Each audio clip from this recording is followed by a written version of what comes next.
For 32 years, I was in bondage to the pain of abortion. I didn't want to go there because honestly, I was in denial. I knew God had forgiven me, but I didn't forgive myself. You know, being in ministry, the word abortion, I honestly couldn't even say it. And anyone that you would think I could counsel or talk to, I would shy away from it.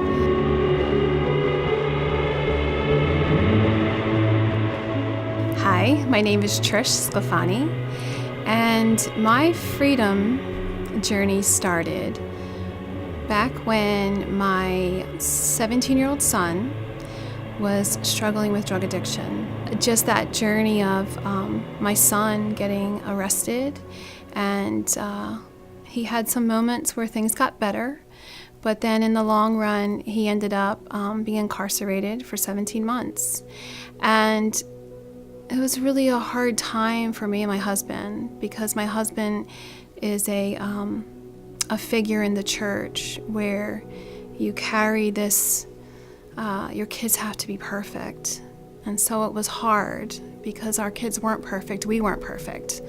We were a certain way on the outside, when on the inside we were really broken. In all of that,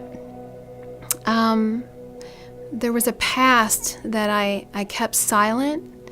I didn't keep it silent. The enemy kept me silent, truly, and he kept me in bondage. And that was that shame and guilt that I carried all those years of, that I had 3 abortions by the time I was 21. I was, suppressing this pain, and I never even could connect the pain of abortion to my true pain. I struggled with depression. I struggled even before I became a Christian. I used drugs and alcohol to suppress that pain that I carried. So I knew things weren't right, but I didn't know how to get myself help. I was at a couple different events, and people were sharing about their healing and abortion and surrendering it. And I went to visit my girlfriend's church, and this man comes out on the stage and he introduces himself, and he starts talking about, he says he's a post-abortive man. And he talked about a ministry called Deeper Still in Lancaster County. So I went home and I looked up this ministry, and I was so ready. I was like, you know what? I am so ready to just surrender this pain and walk through this. And it was like grabbing hold of the hem of the garment. And I was like, oh yeah, Jesus, there is help. There's hope is on the way. Through that journey that weekend, it was the first time I acknowledged, honestly, my sin of abortion. I acknowledged really what abortion is. I acknowledged that I have 3 children in heaven.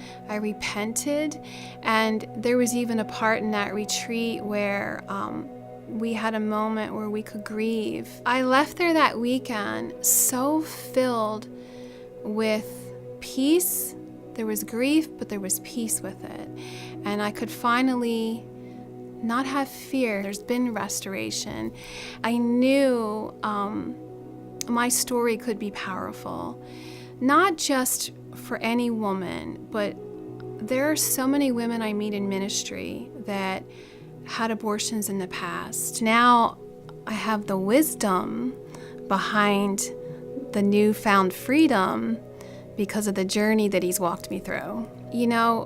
Experiencing freedom, intimacy with Jesus on deeper levels, I kind of got hooked to that feeling like, this is awesome, and like, what more do I have that I can surrender?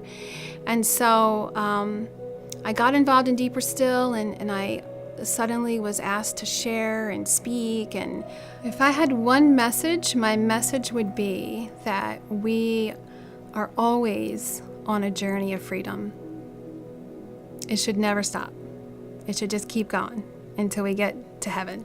My freedom journey is knowing my full identity in Christ, who he's called me to be, working through past hurts, walking through healing, surrendering, saying yes when I don't want to, and learning who I truly am as a daughter of His.